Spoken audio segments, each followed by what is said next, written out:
Kanaaf Oromiyaan yeroo sanitti Ortodoksii turte. Kanaan Abbaa Zeenaa Marqos naannoo bara 1962 duwwaa lamatti naannoo Gibee qabatee guutuu hamma Gibee gamaan tajaajilanii. Kanaaf lafti suutuun guutuun Oromoo ture.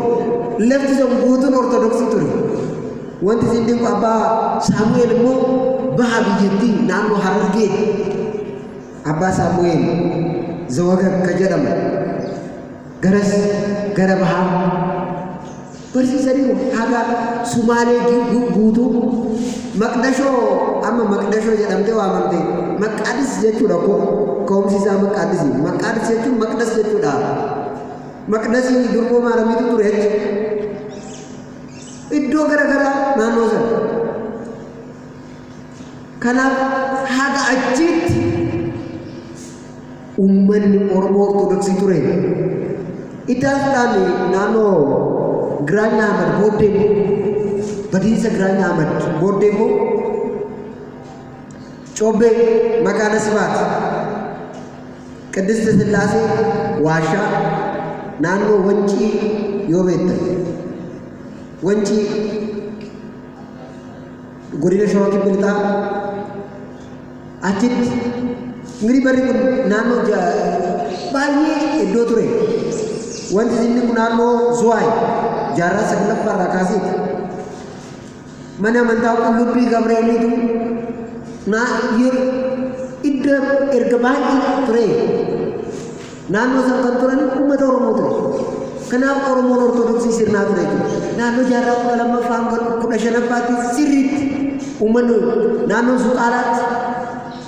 Zuqaalaa akkuma ammas beeku Adulaalaa asuma Shawaa Bahaatti natti fakkaata godinni isaa asuma aanaa Liiban Zuqaalaa Adulaalaa naannoo sana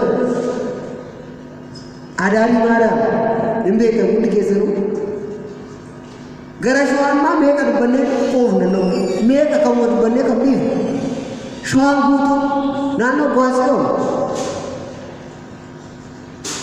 Kiristaanota ciccimoo mana amantaa guddaa ture.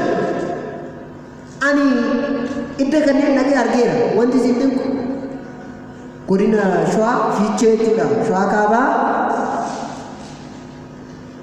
aanaa hidha bu'aa bootee mana barumsaa guddaatu ture. Mana barumsaa guddaa kan Phaaphaasonni itti baratan. Kan Phaaphaasonni gurguddoon keessaa ba'an kanneen akka Abuna Yoosef Kabaalee mana barumsaa keessaa ba'an barumsi guddaa akka ittiin kennamu kana ture.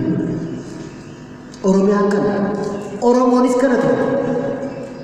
Mee maaluma dubbannan ishii kabiraa immoo luba jenneerra amantaa tokkoffaa iddoodha jenneerra iddoo meeqa dubbanne iddoo waa'ee dirree isheetu seenanii iddoo osoo dubbatiin hin darbu yaa garaa mana nyaata waan ta'eef gara mana qaba dhugaa dubbachuudhaaf jechuun nu yoo haadha barreessinee ni dhaabna boora maal goona hin rakkanne yuuniskoo irratti galmaa'ee duftee akkam gadaamiidha ani dhaqeera wayita 3-4 ilaala waan argee achumatti waan argee isinitti himu tokkoffaa iddoon gadaam jedhamu tokko hin jira achi keessatti sirna musliimaatti iddoon gadaam jedhamu hin jiru dhageenyaan ga'inu nu musliimuma keessatti guddanne hin arginu hin jiru lammaffaan dallaa lama qaba xirii lama jechuudha beeta kiristaanii ishee baadiyyaa dallaa lama qabdi kan keessaan qaalaa kan durii kan keessaan qaalaa kasan keessatti namoonni lamuu naam qabeen achitti hafu gara keessatti immoo namoonni qulqulluu ta'anii seenan dur kan argineen argaa guddannes manni kiristaanaa dirree shakkuu seenillee akkan dallaa lama qaba Kana qofaa miti dirree Sheek Huseen gaaf seenamu kophee baafattee seena. Masgiida kamitti kopheen baafamee seena? Hin seenamu. Garuu achitti kophee baafattee seena. Sirni isaa sirna gadaa miti jechuudha. Kanaaf immoo araarsummaan qulqulloota achitti namanama baay'ee. Sheek Huseen immoo araarsuu jedhama. Adaraa Sheek Huseen yoo jedhame bakka uumamaa namni tokko yoo miila isaa akkana kaafatee tokko dachaafatee adaraa Sheek Huseen jedhee bakka asuun diriirfamu. Allah kan waan hin jiru sirni araarsummaa sirna barnoota musliimaa keessatti hin jiru. Komparaatiiv tiyooloojii ilaaluun dandeessan. Yoo xiqqoo darbitanii maastarsii keessatti illee apoloojistik tiyooloojii keessatti hin baranne hin arginu hin jiru. Garuu achitti araarsummaan qulqulloota hin jiru. Sheek Huseen nu araarsan nu fayyisu. Kan jedhanii amna. Kanaadhaan gara keessaa gaaf seentu wayita sadii naannoottee seentu kara mirgaatii. Kanaan immoo akkaataan hojii isaa kutaa lama qaba. Kutaa sadii qaba. Keessi isaa akka maqdas qiddis qideemaayileeti. Garuu akka musliimaatti iddoo lama qofa. Masgiidni iddoo lama qaba. Yaa ani xiqqoo ishiillee deddeebi'ee jira waan ta'eef argee. Innaa tokkoffaan kasalaachisu iddoo itti ta'u. Imaam kabiraa immoo kabarsiisu iddoo itti ta'u. Kutaab jedhama. Kanaanan hin qabu. Masgiidni bakka addaraa shirri jedhee. Sun garuu iddoo sadii qaba. Sadaffaan qaban kanaanan biyya adii tokkotu jira. Jawaara jedhama. Inni nyaatanii fayyu. Imnatii isa yeroo jechuun ummatii biyyee dibannee akka ittiin fayyu achittis hin dibatanii nyaatan biyyee sana. Musliima keessatti eessa jira? Kana qofaa miti wanti isin dhibu taphannuun jira. Taphannu. Kanaan ala wanti nama dhibu immoo darbee ixaanni naarfamu. Masgiida keessatti eegaluun ixaanni naarfamu qabu. Nuni caqasa fayyama qulqulluu hedduu waan qabnu akkanatti. Innaa iddoon suni gadaami. Gadaami. Wanti isin dhibu yoo deemtan godina Baalee Bahaati dirree Sheek Huseen osoo hin gahin magaalaa Jaarraa jedhamtutu jirti. Gololcha jechuun aanaa gololchaa magaalaa Jaarraa jedhamtu akka jirti. Isheedhaan amma gadaami Abuna Taklaa Hayimaanoot amma ijaarame tokkotu jira. Arabliji gaara Arabliji irratti jechuudha. Innaa naannoo san irratti sagaleen abbootiin dhaga'ama. Haabonni dhokfamee ture akka jiran abbootiin keessaa ni hubatu. Naannoon sun naannoo qulqulloota ture. Baaleen Bahaa. Amma gadi yoo siitan Jaarraadhaa, Diinsaadhaa, Dirree Guddoodhaa achi dirree Sheek Huseen geessu guutumaan guututti jechuun ni danda'ama. Naannoo ganda sadii musliimman hin argattan. Dirree Sheek Huseen haala kanaan. Ammanuu yoo dubbanne inni dhabna rakkoodha. Akkam boonu. Ati yoo akkana jettee UNESCO irratti galmeessiseera bakka. Kanumaan immoo deemee kuni gahuu didee har'ammoo maal jedhamta lakka Oromoon Ortodoksii miti jedhamu. Nama dinqabqoo. Akka isiniin jedhee amantaan tokko wantoota afur guuttachuu qabanne qofaan iddoon jechuun lafti Oromiyaa guutuun Ortodoksii irra ture. Kana anaa miti gajaru Umar Al-Sadiq jedhamu barreessaan isaanii The Expansion of Muslim in Oromiyaa kitaaba jedhu qaba. Innaa isarratti akkas jedhee dubbatee Oromiyaa keessatti kan sirni musliimaa expand ta'eef babal'ateef uummanni naannoo kanaa bulchaa yeroo sanii jechuudha mooticha wajjin waan wal-dhabbii qabaniif expansionii kanaaf shoora guddaa taphateera jedhee dubbate. Kanaaf naannoo Gibee, naannoo Jimmaa guutuun Ortodoksii ture. Garuu har'a lakkoofsaan naannoo Baalee Arsii akkas. Naa guutuun kan fakkaatu. Kabiraa luba barbaada yookaan dursaa barbaada. Dursaan hin baane. Oromoo keessaa dursaan hin baane dursaan amantaa. Ani koo nda'u sanyii lakkaa'u turuu miti malee koo nu koo qulqulluyyuu hin qabna. Ganda lakkaa'u turuu miti malee macheen isaan qulqulloonni kanaa oli malee nu koo qulqulloota meeqa qabna? Qulqulluu jedhamanii qofamu kan taabonni kaa'amee tokko hin qabna. Sanyii lakkaa'u maal godha maal bu'aa qaba? Sun nu fayyadu malee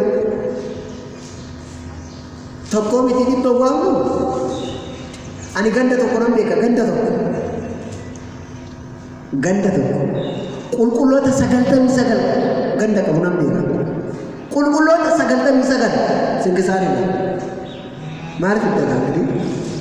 Maal fidda?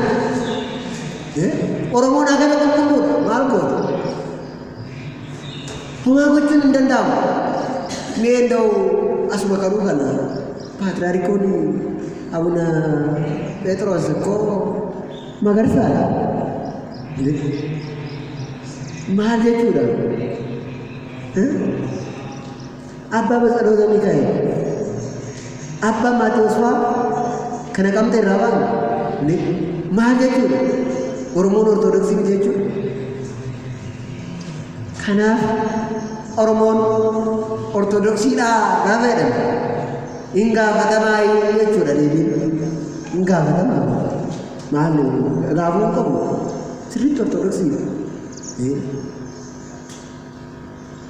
Amma egaa akkamitti Ortodoksii erga ta'e mee duudhaa isaa maala darbuu isaa Oromoon eessatti waaqessa? Tulluu irratti gala tulluu baay'ee wangeelli dhumate. Mee argitaniittu uummanni Oromoo keessattuu ka aadaa maal qaba? Adii, diimaa fi gurraacha qaba. Maatiin kiristaanaa maali? Gaafa kiristinnaa taatu kanuma. Sila meequma jennee meeqa dubbanne jira namni. Nukkoo nuu fayyadu jenneet maal dhiibne malee baay'eedha kaafamee dhiibamu. Asin keenya nu bulcha nu oolcha kana rakkoo. Kanaaf Oromoon guutumaan guutuutti Ortodoksii. Kan biraa ilaalchi biraa yeroo ammaa kana moolutti dhalate maalodha? Oromoon immoo amantaa waliin ilaalcha jechuudha. Nuni Oromoodhaa Oromummaa keenyaan hin qaanofne. Garuu amantaadhaan ol akkamitti ta'uu danda'a? Mee amma ilaala. Namni tokko baay'ee wanti nama gaddisiisu akkas jedhanii wanta dubbatan illee nama hin dhaga'amu. Inni xuruudha. Oromummaan dhiiga. Kun koo waan kaleessanitti dhufee. Amantaan dhiigaa miti jira. Qoraani gaafas ani amma Daawit gaafa jedhamee waama. Dhiigni kiyya kun amantaa biraa qaba. Maaliif diimaa gurraacha adii godhan? Beektu mormatti gaafa kiristinnaa kan maaf akkasitti godhan jiru? Sababa hedduu qaba. Tokkoffaan diimaa adii gurraachi abbaa ilmaa fuudha qulqulluu bakka bu'a. Gurraachi abbaa, diimaan ilma, adiin hafuura qulqulluu bakka bu'a. Inni tokkoffaan kan diimaa adii gurraacha adii diimaa gaafa jedhu. Inni biraa yaa abbaan gurraacha akka ta'e warassee salmata masawwaaroo jedha faarsaadhaan soddomii lamarratti. Waaqayyo abbaan namni argee jiru namni arguus hin jiru. Ilma malee ofiisaa dukkanaan of dhokse. Kanaaf isaan bakka bu'a. Diimaan dhiiga. Kan dhiiga isaan dhangalaase. Samii irraa gadi bu'ee qaraanii irra kan oolu ilma Yesuus Kiristoos. Sadaffaan adiin hafuura qulqulluu. Gugee adiidhaan akka bu'e nurrattis akkasiin bu'a jennee ni amanna. Kan biraa garuu gurraachi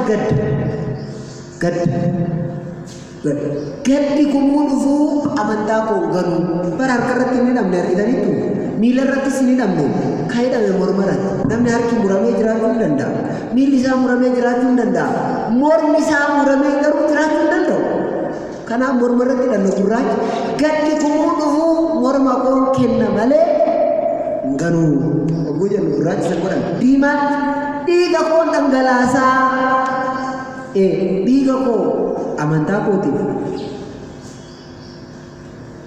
kanaaf kaa'u dhaboomu banta እግዚአብሔር ከጀለሜ dhiiga isaanii waa'ee waaqayyootiif dhangalaasanii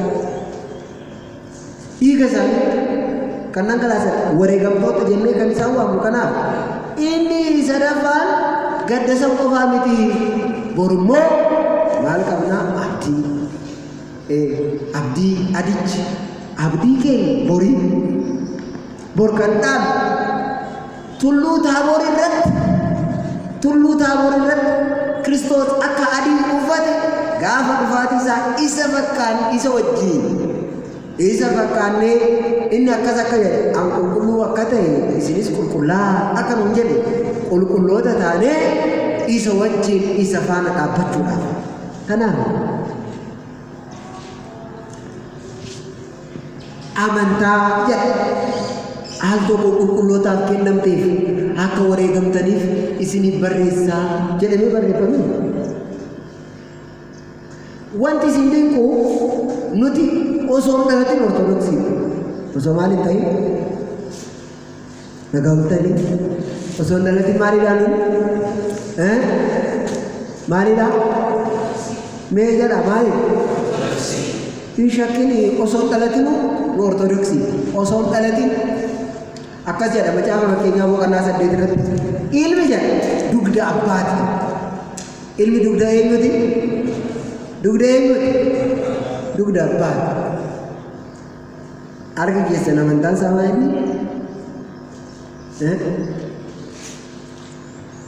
maali amantaan isaa arga keessan ishee amantaan keessan maali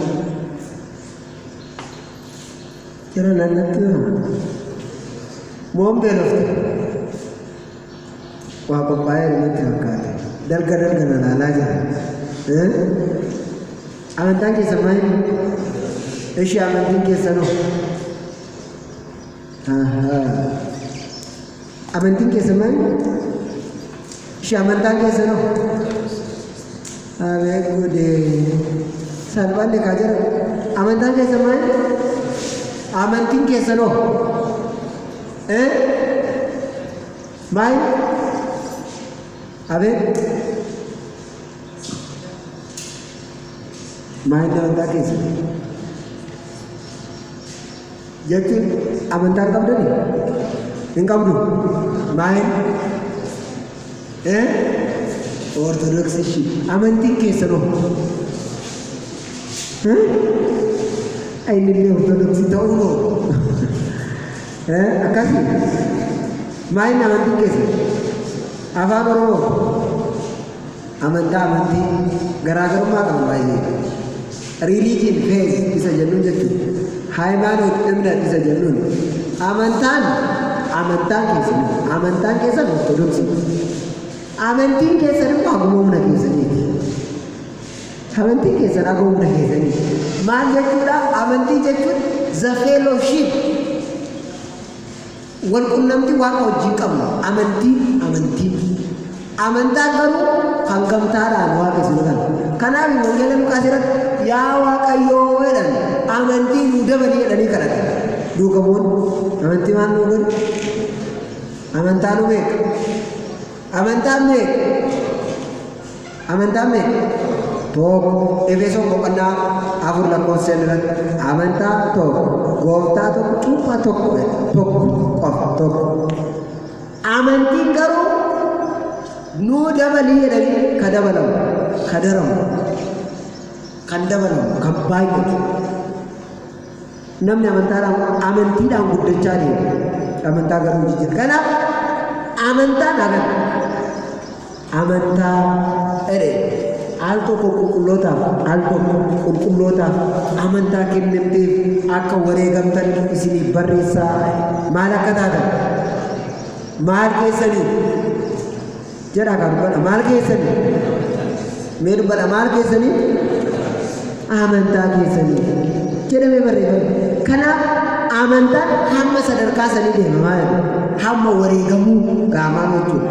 Amantaan dhabeedhamee namni yoo du'e mootummaa Waaqayyoo hin galu kanan amanta. Amantaa isaatiif jedhee yoo du'e. Inna yeroo ammaa kana bareeda Oromummaan hin barbaachisa. Garuu Oromummaa biyyoon godhanii ani Oromummaa kootu naa caala amantiin hafuu hin danda'amu. Jarana Oromummaa keenya haga duurutti. Tunaan biyyee taanu ko biyyeedha. Akkas jedha Xarxulas abbaan jedha. Sanyiin mana kiristaanaa kiristaanota jira. Sanyiin mana kiristaanaa hin jira kiristaanota. Siid nu mana kiristaanaa sanyiin laal dhugaadha Oromoo sanyii bushirraa dhufnee garuu wanti ilaallu kun kiristiyaan akka reefu dubbachaa turre kiristiyaan kan jedhamee beekamu kan jedhamee waamamu guutumsaa hamma reefutti kan dubbachaa turre inni kanaan alaa kana caala biyya jenneerra kiristiyaan gaafata biyyi keenya asii miti jedha. Gaafa kiristiyaan hojiin keenya waaqessuudhaan warri keenya maatiin keenya achi jenne dabarsinee ilaaluu danda'uu qabna malee asumaas maal jechuudha. Isin filattanii dhalatanii namni filatee dhalate namni Oromoo irraa dhalachuu barbaadee dhalate jetti maali? Barbaadanii dhalatanii namni hin taane osoo barbaadee dhalate saba santuu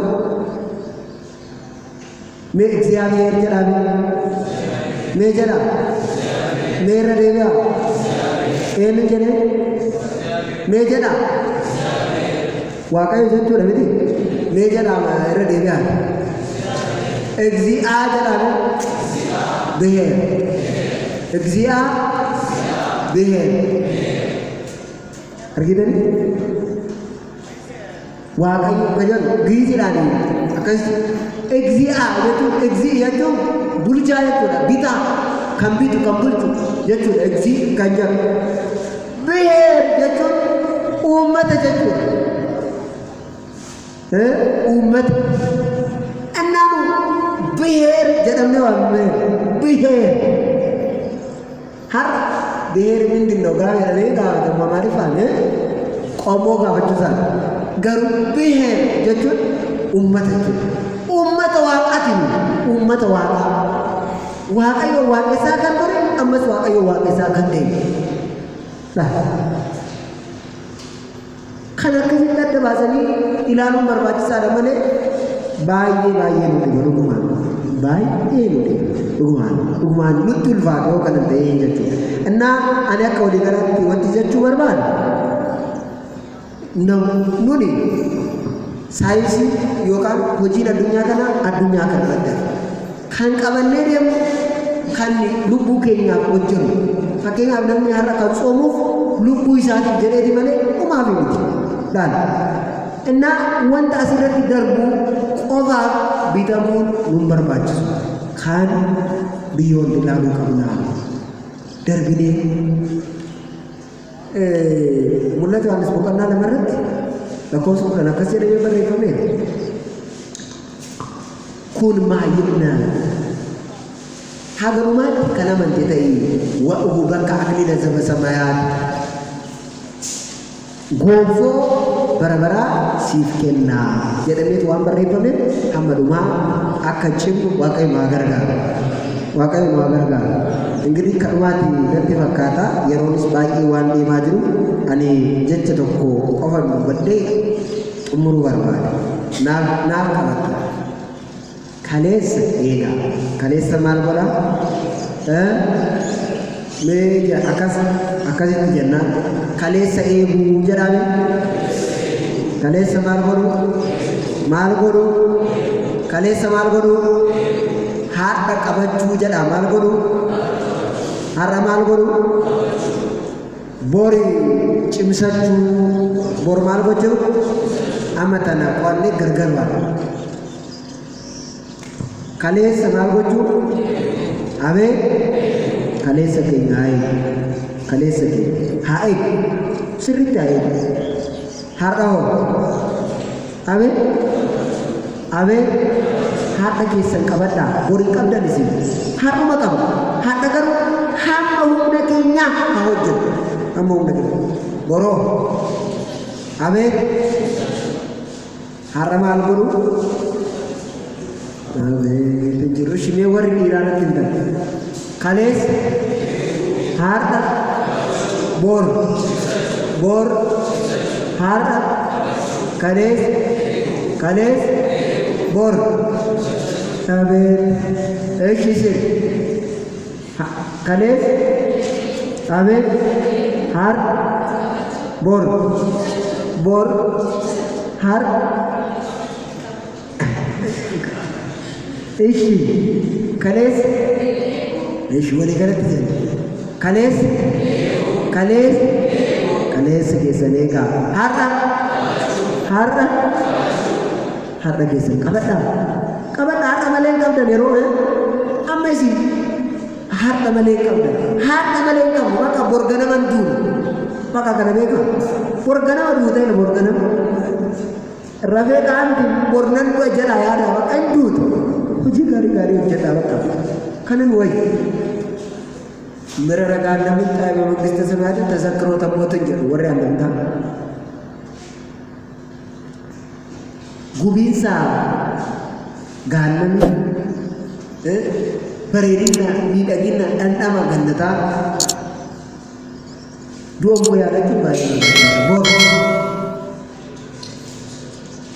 Amin. Maria yang turinda ketemu, bor malgoju, harta, amin. Kales, kales, bor, harta, iftar, ejir. Ganan na ko kata. Bersisari isa pagar isari isa dokate moyu ifanu basari sirret ke sagadu sari akan tibar-tibar ke bersari warga sagale jirinya sana lagi cisu sagale jirinya sana lagi cisu me ame jira baru sagale jirinya sana lagi cisu amin nabi mutumai saya sani batan bara tajaajila isaanii guutuu muuyyu akkan mantafaan isaanii yaa'u kana mantaajisan uffatu baatuusiif kanaaf yaa sagantaa keenya kursaa abbaa keenya barsiisaa keenya asmarratti xumurra isa qabanne kana nuti har'a callisneetu warra dhaga'u qofa osoo hin ta'in warra firii 30 firii 60 firii 100 firii 100 har'a waan